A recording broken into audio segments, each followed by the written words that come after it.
فرمائی. پتہ کتنی بڑی برکت آتا ہے. فرمایا تسحر فإن فی السحور برکہ, سحری کیا کرو, سحری میں برکت ہے. پھر فرمایا سحور له برکہ, سحری کھانا اس برکت رکھتا ہے. ولم یجرا جرعۃ من ماء, اگرچہ کچھ زیادہ اگر تم نہیں کھا پی سکتے تو کم از کم پانی کا ایک گھونٹ ہی پی لو. کیا برکت ہے یا رسول اللہ اس میں؟ کون سی ایسی برکت ہے جس کے لیے ہمیں اٹھایا جا رہا ہے رات کو؟ آقا علیہ الصلوۃ والسلام نے فرمایا, لیکن قرآن کہتا ہے کہ اللہ و ملائکتہ یصلون علی النبی, کہ بے شک اللہ اور اس کے فرشتے نبی پر درود بھیجتے ہیں. اور یہاں آقا علیہ الصلوۃ والسلام نے کیا ارشاد فرمایا؟ مسند احمد بن حنبل کی حدیث ہے.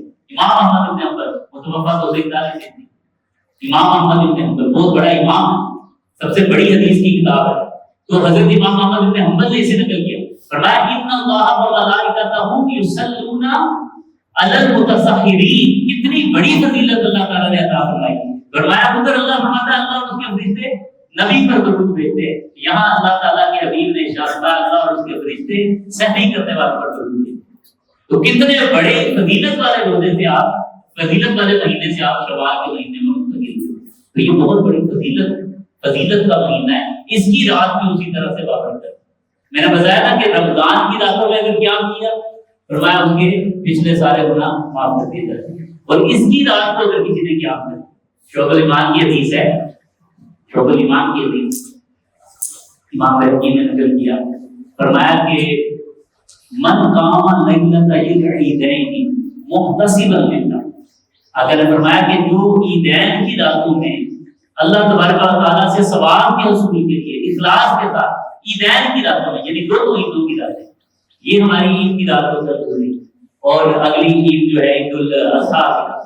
فرمایا جو عیدین کی راتوں میں قیام کرتا ہے اللہ سے ثواب کے حصول کے لیے, اجر کے حصول کے لیے, فرمایا لم یمت قلبہ حین تموت القلوب.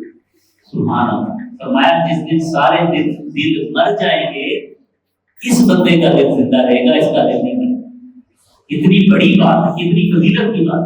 یہ لوگ رمضان سے فارغ ہوتے ہیں, رمضان کے روزے رکھتے ہیں, وہ سمجھتے ہیں کہ شاید اب یہ جو ہے نا بازاروں میں جا کے رونق دیکھنے کا کی رات ہے, شاید بازاروں میں جا کے رونق کو کھیلنے کی رات ہے. یہ رات کو بطور خاص اس کی فضیلت ہے کہ لوگ جو ہیں وہ بازاروں کی طرف رخ کر جاتے ہیں, وہ جو کہ دلوں کو مردہ کرنے والی روشنی اور رنگینی ہے اس کی طرف رخ کر جاتے ہیں. اور ادھر اللہ کے حبیب نے فرمایا جو اس رات میں مصلی بچھا کے اللہ کے حضور قیام فرماتا ہے, فرمایا کہ اس کے دل کو اللہ اس دن بھی زندہ رکھے گا جب لوگوں کے دل مردہ ہو جائیں. اتنی بڑی فضیلت ہے اس رات کی, اس قدر بڑی فضیلت. تو یہ اللہ تبارک و تعالیٰ نے جیسے رمضان کا مہینہ فضیلت والا عطا فرمایا تھا نا, اسی طرح یہ راتیں بھی اللہ نے فضیلت والی عطا کی, یہ دن بھی اللہ نے فضیلت والا. عید جو ہے, عید کے بارے میں جو اس کا لفظی معنی ہے نا عید کا, اس کا مطلب ہے لوٹنے کی چیز, لوٹنے کی جو بار بار آتی ہے, لوٹتی ہے, یا جس کے لوٹنے کی امید رکھی جاتی ہے. تو یہ نیک فالی کے طور پہ عید کو عید کہا جاتا ہے. یعنی یہ خوشی کا دن ہے نا, ہر خوشی والے دن کو لوگ عید کہہ دیتے ہیں. اس کی وجہ یہی ہے کہ لوگ یہ چاہتے ہیں کہ یہ بار بار لوٹ کر ہمارے اوپر یہ دن آئے, بار بار یہ دن ہمارے اوپر لوٹتا ہے. اس لیے ہر خوشی کے لیے عربی زبان میں عید طرح سے استعمال ہوتا ہے. یہ ہمارے یہاں کیونکہ عربی زبان سے واقفیت نہیں ہے, اس لیے کسی چیز کو خوشی کے دن کو اگر عید کہہ دیا جائے نا تو ہمارے دوست احباب جو ہے نا وہ گھبرا جاتے ہیں, پتہ نہیں یہ کوئی فطرت اختیار ہو گئی ہے. ہر خوشی کے دن کو عید کہہ دیا جاتا ہے, اس میں کوئی مسئلہ نہیں. میں آپ کو ایک شعر سناتا ہوں. عربی زبان میں جو جاہلیت کے شعر ہے نا وہ بڑی حجت رکھتے ہیں, ٹھیک ہے نا. یہ جو فصیح بلیغ شعر ہے نا, میں وہ آپ کو بتانا چاہتا ہوں. فصیح و بلیغ شعر, شاعر کہتا ہے عید وعید وعید. اب یہ عرب شاعر جو عربی کو جانتا ہے کہتا ہے عید وعید وعید صرف مستمع وجہ العتیبی یوم العید والجمعہ. کہتا ہے کہ ایک عید, دو عید, تین عیدیں ہم پر جمع ہو گئی. یہ آپ کبھی تفسیریں اٹھا کے دیکھیں نا, تفسیروں میں جو بلاغت اور فصاحت اور بلاغت کے امور جو دیکھتے ہیں وہ شعروں کے ذریعے سے دیکھتے جاتے ہیں. آپ حضرت عمر فاروق نے فرمایا زمانہ جاہلیت کے اشعار کو لازم پکڑ لو کہ اس کے ذریعے سے قرآن کی تفسیر سمجھ آتی ہے, قرآن کے معنی و مطالب سمجھ آتے ہیں. کیونکہ قرآن اسی اسلوب میں ہے نا, تو وہ فصاحت و بلاغت کے لیے وہ اشعار آپ تفسیر ابن کثیر اٹھائیں یا دیگر تفاسیر اٹھائیں آپ کو ملیں گے۔ تو یہ حجت کے طور پہ یہ شعر جو ہماری کتابیں ہیں لغت کی ڈکشنریز وغیرہ اس میں یہ حجت کے طور پہ بیان کیا گیا ہے کہ عید کا لفظ جو ہے وہ خوشی کے دن کے لیے استعمال ہوتا ہے، کہ شاید کہتا ہے ایک عید، دو عید، تین عیدیں، کہا ایک عید نہیں تین عیدیں میرے لیے جمع ہو گئی، کون سی؟ میں بچوں جاتی تھی۔ سب سے پہلی عید تو یہ ہے کہ دوست کا چہرہ نصیب ہو گیا، اس سے ملاقات نصیب ہو گئی، وَيَوْمُ الْعِيدِ دوسرا عید کا دن، والجمعہ اور تیسرا جمعہ کا دن، یہ تینوں ہمارے لیے عید کے دن، اور جمعہ کے دن کو تو خود رسول اللہ نے عید کا دن کہا۔ رسول اللہ نے کہا الجمعۃ عید للمسلمین، تو عید ہر مسلم کو کہتے ہیں کہ جو خوشی کا دن ہے اور جس کے بار بار لوٹ کر آنے کی بندہ امید رکھتا ہے، خواہش رکھتا ہے، اسے عید کا دن کہا جاتا ہے۔ تو ویسے تو وہ ہمارے صوفیہ کے ہاں، ان کے ہاں عید کا تصور کچھ اور ہے، ہمارے عید کا تصور کچھ اور ہے، ان دوستوں کا عید کا تصور کچھ اور ہے۔ تو فرماتے ہیں نا کہ عید گاہیں ماں غریباں ہوئے تو ان کے ساتھ عید دیدن ہوئے تو، کہ ہم غریبوں کی عید گاہ جو ہے وہ تو لوگوں کی عید گاہ تو وہ ہے جہاں جا کے عید پڑھتے ہیں، ہماری عید گاہ وہ ہے کہ جہاں معمول کا گلی ہے، جہاں معمول کی پوچھا ہے۔ ہماری عید کے ساتھ عید دیدن ہوئے تو دوستوں کی عید یہ ہوتی ہے جو ایک دوسرے کے ساتھ ملتے ہیں، خوش ہوتے ہیں، ان کے چہرے کے اوپر بشاشت آتی ہے، مسکراہٹ آتی ہے، تو ان کے چہرے پر خوشی کے آثار نمایاں ہوتی ہیں۔ ہماری عید کا دن وہ ہے جب یار پردہ اٹھائے گا اور یار کا جلوہ ہمیں دیکھنے کو ملے گا۔ سبحان اللہ، یہ صوفیہ کا انداز ہے، اور یہ روزے کی خاص فضیلت ہے، روزے کی خاص فضیلت ہے کہ اللہ تبارک و تعالیٰ نے ارشاد فرمایا للصائم فرحتان، فرحۃ عند فطرہ و فرحۃ عند لقاء ربہ۔ کاش کہ ہم اللہ کے حبیب کی ان حدیث کو پڑھیں اور ان حدیث کو پڑھنے کے بعد اس ذات کے، ہمارے ہاں جو ہے نا بس ایک تصور رہ گیا، ہمارے ہاں جو خدا ہے وہ بھی پورے حصول کے تصورات کو جا کرتے ہیں، یقیناً حضور کا ایک تصور ہوتا ہے، لیکن جنت کا جو کلائمیکس ہے، جنت کا جو عروج ہے جنت کی نعمتوں کا، وہ اللہ تبارک و تعالیٰ کا بے حجاب جلوہ ہے۔ اس سے بڑھ کر جنت میں اور کوئی نعمت نہیں، اور یہ نبی کریم صلی اللہ علیہ وسلم نے ہمیں عطا فرمائی، بتایا ہمیں آقا علیہ السلام، اللہ کے حبیب نے ہمیں خبر دی۔ آقا علیہ السلام نے فرمایا کہ کا چاند پورے آپ کو چمک رہا تھا۔ آقا نے فرمایا ہے میرے صحابہ، اس طرح تم چوتھی رات کے چاند کو دیکھ رہے ہو نا، اسی طرح کل تم اللہ تبارک و تعالیٰ کی ذات بابرکات کو دیکھو۔ جنت میں اللہ تبارک و تعالیٰ کی سلام قولا من رب الرحیم، یہ جو سورہ یاسین کی آیت ہے نا، اس آیہ مقدسہ کے ساتھ آپ بھی کرم شاہ صاحب الازہری کی تفسیر دیکھیں، یقین جانے لطف آتا ہے۔ پیر کرم شاہ صاحب الازہری اس کی تفسیر میں بیان باتیں کی، یہ سلام قولا من رب الرحیم، کہ تمہارے رحیم پروردگار کی جانب سے سلامتی کا قول کیا جائے گا۔ اس کا مطلب کیا ہے؟ انہوں نے حدیث نقل کی ہے، غالباً مسند احمد ابن حنبل کی حدیث نقل کی، ویسے تو یہ مشکات المصابیح کے اندر بھی حدیث موجود ہے، لیکن میں اس کے حوالے سے آپ کے سامنے ذکر کر رہا ہوں۔ آپ کے لیے ذرا ایکسرسائز آسان ہے نا کہ آپ یاسین میں جائیں، سورہ یاسین کے بعد سلام قولا من رب الرحیم پہ جائیں اور اس کے نیچے وہ تفسیر دیکھیں۔ آپ فرماتے ہیں کہ یہ نقشہ کھینچتے ہیں پورا کہ یہ کون سا مقام ہے جس کا قرآن نے یہاں پر ذکر فرمایا۔ کہتے ہیں جب جنتی جنت میں چلے جائیں گے ان کو نعمتیں ملیں گی، اعلیٰ قسم کی نعمتیں ہوں گی۔ فرماتے ہیں پھر ایسا ہوگا کہ انہیں سلام کیا جائے گا، السلام علیکم ورحمۃ اللہ۔ اب جب سلام کیا جائے گا تو وہ سارے اوپر کو دیکھیں گے، تو فرمایا کہ اوپر جب دیکھیں گے تو ان کی حیرت کی انتہا نہیں رہے گی کہ ان کا رب جو ہے حجابات اٹھا دیتا ہے اور انہیں اپنا جلوہ دکھا دیتا ہے۔ تو یہ جو ہے نا، یہ ہے اصل عید گاہ۔ اس عید کے لیے کوشش کرے، اس عید کے لیے عید گاہ ماں غریبہ کوئے تو امبساط دید، عید دیدن روئے تو، محبوب کے جلووں کو دیکھنا یہ اصل میں عید۔ اور یہ روزے داروں کے لیے اللہ نے یہ عید رکھی ہے۔ اللہ کے حبیب صلی اللہ علیہ وسلم نے ارشاد فرمایا للصائم فرحتان، فرحۃ عند فطرہ و فرحۃ عند لقاء ربی۔ فرمایا روزے دار کے لیے اللہ تبارک و تعالیٰ نے دو فرحتیں اور دو خوشیاں رکھی ہیں، دو فرحتیں ہیں، دو خوشیاں۔ کون کون سی؟ فرمایا فرحۃ عند فطرہ و فرحۃ عند لقاء ربی۔ ایک خوشی تو وہ ہے کہ جب روزے دار روزہ افطار کرتا ہے، روزہ افطار کرتا ہے تو روحانی خوشی بھی ہوتی ہے اور جسمانی خوشی بھی ہوتی ہے۔ جسمانی خوشی یہ کہ پورا دن کا پیاسا تھا، پورا دن کا بھوکا تھا، اب جو ہے اسے اللہ تبارک و تعالیٰ نے آزادی دے دی ہے کہ اب وہ کھانا پینا کر سکتا ہے، کھا بھی سکتا ہے، پی بھی سکتا ہے۔ تو جسم جو پورے دن کا پیاسا رہا، پورے دن کا بھوکا رہا، اب جسم کو ایک راحت مل جاتی ہے کھانے پینے کے ساتھ۔ تو ایک جسمانی خوشی ہے، ایک روحانی خوشی ہے کہ اللہ تعالیٰ نے مجھ پہ ایک روزہ فرض کیا ہے، اللہ کا فرض کردہ ایک امر ہے، جب میں اسے ادا کر لیتا ہوں تو کیا آپ کو خوشی نہیں ہوتی کہ شکر ہے اللہ جو تو نے مجھ پہ فرض عائد کیا تھا وہ فرض میں نے ادا کر لی؟ یہ روحانی خوشی۔ فرمایا فطر کے وقت، روزے کو افطار کے وقت ایک تو خوشی ہوتی، اور دوسری خوشی فرمایا روزے دار کے لیے دوسری خوشی عند لقاء ربی، اپنے رب سے ملاقات کے وقت، اپنے رب سے ملاقات۔ یہ روزہ کوئی عام عبادت نہیں ہے، یہ فقراء کے ساتھ اور درویشوں کے ساتھ جو آپ مشابہت اختیار کرتے ہیں نا روزے کی حالت میں، تو اللہ تبارک و تعالیٰ اس مشابہت کے صدقے درویشوں والا اجر بھی آپ کو عطا فرماتا ہے۔ اللہ تبارک و تعالیٰ کے حبیب صلی اللہ علیہ وسلم نے ارشاد فرمایا کہ اللہ تبارک و تعالیٰ ہر نیکی پر 10 گنا سے لے کر 700 گنا تک اجر عطا فرماتا، 10 گنا سے 700 گنا تک، یعنی جتنا وہ کہتے ہیں نا جتنا گڑ ڈالو گے اتنا میٹھا، یعنی جتنا اخلاص ہوگا اتنا اللہ تبارک و تعالیٰ اس پہ اجر عطا فرمائے۔ تو کسی کو کم از کم بھی جو اللہ اجر عطا فرماتا ہے نا کسی نیکی پہ، وہ ایک نیکی کی ہے تو اس کا بدلہ ایک نیکی نہیں ہے، ایک نیکی کا اجر نہیں ہے، بلکہ 10 گنا اجر عطا فرماتا ہے، یہ کم از کم ہے۔ اور پھر فرمایا 700 گنا تک اجر عطا فرماتا، لیکن آقا نے فرمایا الا الصوم، سوائے روزے کی۔ تمام نیکیوں میں اللہ تبارک و تعالیٰ نے یہ قانون رکھا ہے، لیکن روزے میں یہ قانون نہیں اللہ تعالیٰ نے رکھا۔ کیوں؟ روزے کا اجر کیا ہے؟ روزے میں اللہ تعالیٰ کیا اجر عطا فرماتا ہے؟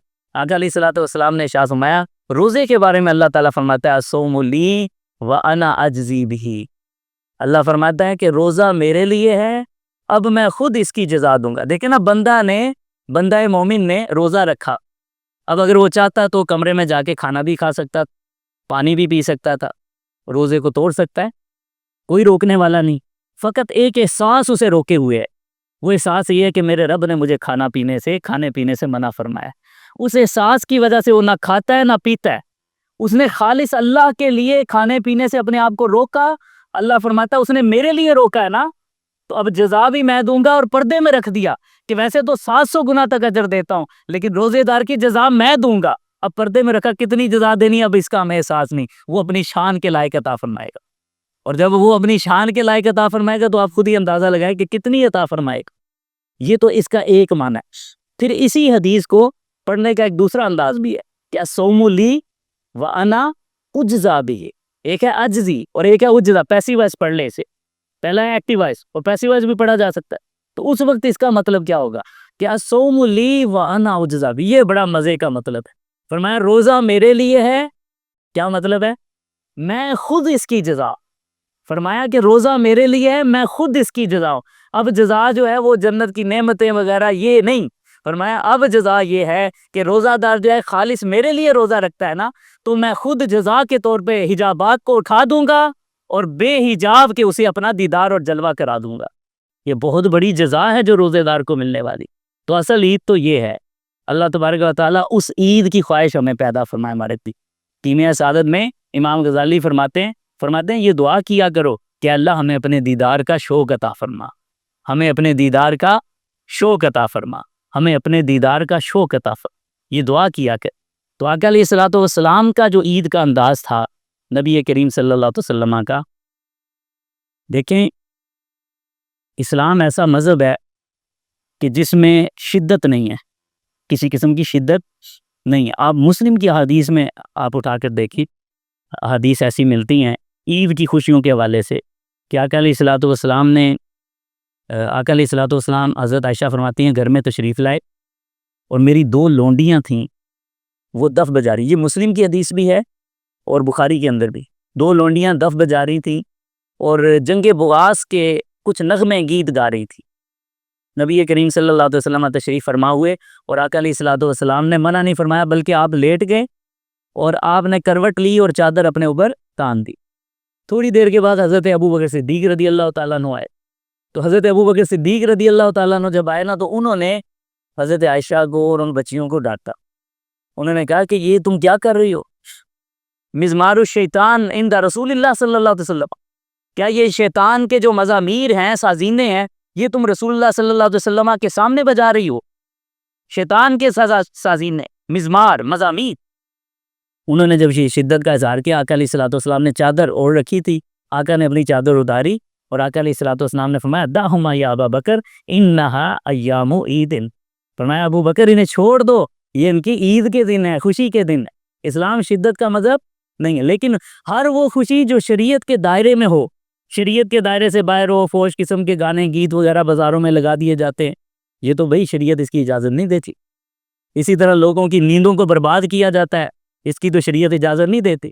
وہ تو جنگی نغمے تھے، ایسے امور تھے کہ جن کے بعد سننے کے بعد جو ہے لوگوں کے اندر ایک جہاد کا جذبہ پیدا ہوتا تھا۔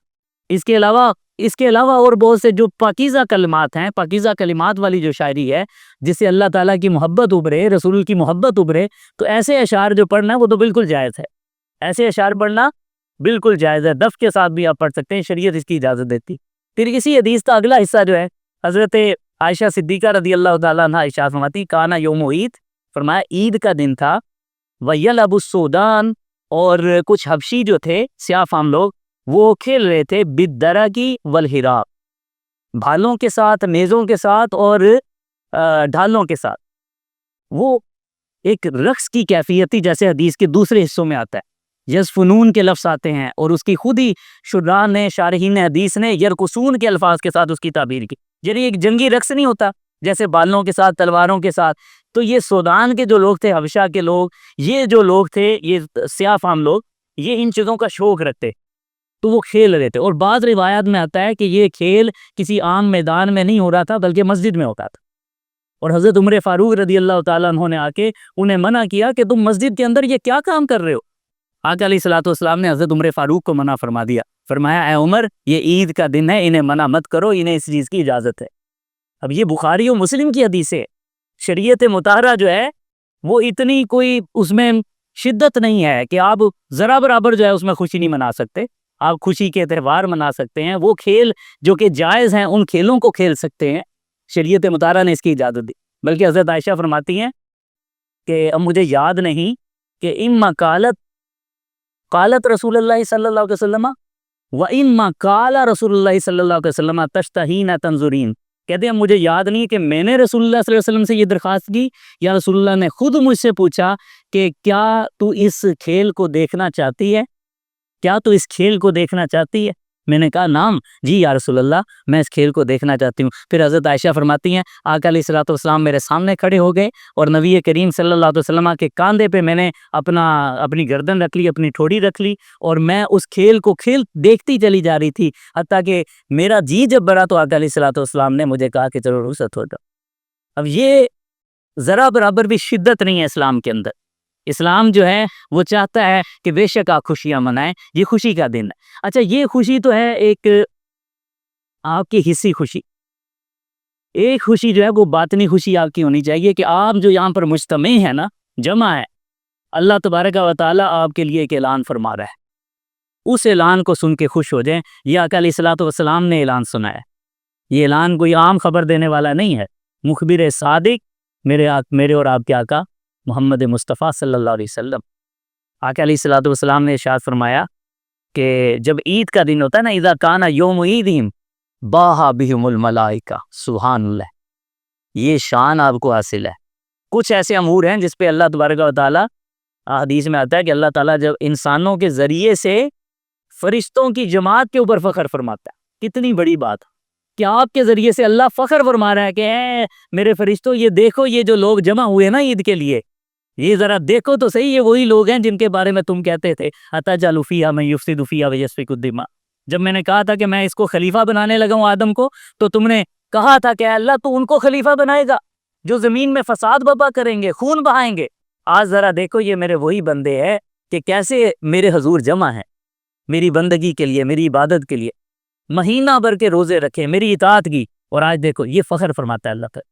اسی طرح جو حج کا مجمع ہوتا ہے نا عرفات، اس کے بارے میں فرمایا کہ عرفات کے میدان میں لوگ مجتمع ہوتے ہیں، جمع ہوتے ہیں، اور اللہ تبارک و تعالیٰ ان کے ذریعے فخر فرماتا ہے۔ اور ایک حدیث میں آیا کہ وہ بندہ جو سجدے کے اندر سو جاتا ہے، عبادت کرتا ہے اور عبادت میں راتوں کو جاگتا رہتا ہے، اپنی راتوں کو عبادت کے ذریعے زندہ کرتا ہے. فرمایا کہ اب وہ بیچارہ جاگتا ہے، ظاہری بات ہے آنکھ کے اوپر نیند جو ہے وہ طاری ہو جاتی ہے، آنکھ پر نیند کا غلبہ ہو جاتا ہے اور سجدے کے عالم میں سو جاتا ہے. اللہ اس بندے کے ذریعے سے فرشتوں کے سامنے فخر فرماتا ہے. فرمایا یہ دیکھو میرے بندے کو جس کے بارے میں تم کہتے تھے خون بہائے گا فسا، یہ بھی تو دیکھو نا کہ کس طرح سے میری بندگی کر رہا ہے، کیسے میری بندگی کر رہا ہے. نیند کے لیے وہ بستر پہ جا سکتا ہے لیکن وہ نیند کو اپنے اوپر غالب نہیں آنے دیتا، حتیٰ کہ نیند اس پہ خود بخود غالب آ جاتی ہے اور وہ بیچارہ اس پر کنٹرول نہیں کر پاتا، سجدے کے عالم میں سو گیا. دیکھو تو صحیح میرے اس بندے. تو اسی طرح اللہ تبارک و تعالیٰ آج کے دن یہ جو لوگ جمع ہیں، مجتمع ہیں، جہاں جہاں جمع ہے، اللہ تبارک و تعالیٰ ان بندوں کے ذریعے سے فخر فرماتا ہے، ان بندوں کے ذریعے سے فخر فرماتا ہے. اور کیسے فرماتا ہے؟ فرماتا ہے اللہ تعالیٰ فرشتوں سے، آقا نے فرمایا فرشتوں سے پوچھتا ہے یا ملائکہ ما جزاء اجیر وفى عملہ، اے میرے فرشتوں ذرا بتاؤ تو صحیح اس مزدور کی کیا جزا ہونی چاہیے کہ جس نے اپنا عمل جو ہے وہ پورا کر لیا، میں نے جو اس پر ذمہ داری ڈالی تھی اس نے پوری کر لی، اب بتاؤ اس کی کیا جزا دے. تو وہ آگے سے فرشتے کہتے ہیں ربنا جزاؤہ ان یؤتی اجر، مولا اس کی جزا تو یہ ہونی چاہیے کہ جو اس کا اجر ہے اس کو پورا پورا دے دیا جائے.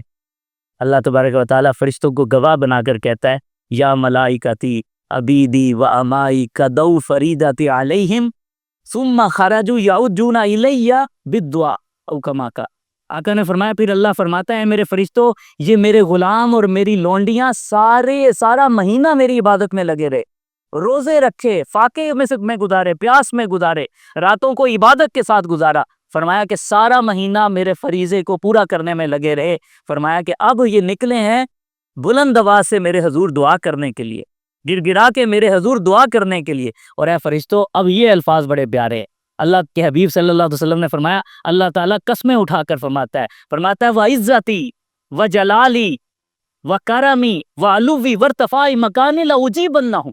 فرمایا مجھے میری عزت کی قسم، مجھے میرے جلال کی قسم، مجھے میرے کرم کی قسم، مجھے میری علو مرتبت کی قسم، مجھے میرے ارتفاع مکانی کی قسم، لَأُجِيبَنَّهُمْ. اب ایسا نہیں ہو سکتا کہ یہ دعا کے لیے الفاظ منہ سے نکالے ہو میں ان کی دعا کو رد کر دوں. لَأُجِيبَنَّهُمْ یہ تاکید کے سیغے. فرمایا اب میں ضرور ان کی دعا کو پورا فرماؤں گا، ضرور جو دعا کریں گے میں ان کو پورا فرماؤں گا. اور پھر اس سے بھی بڑا احسان اللہ یہ فرماتا ہے، اللہ فرماتا ہے ارجعوا فقد غفرت لکم وبدلت سیئاتکم حسنات.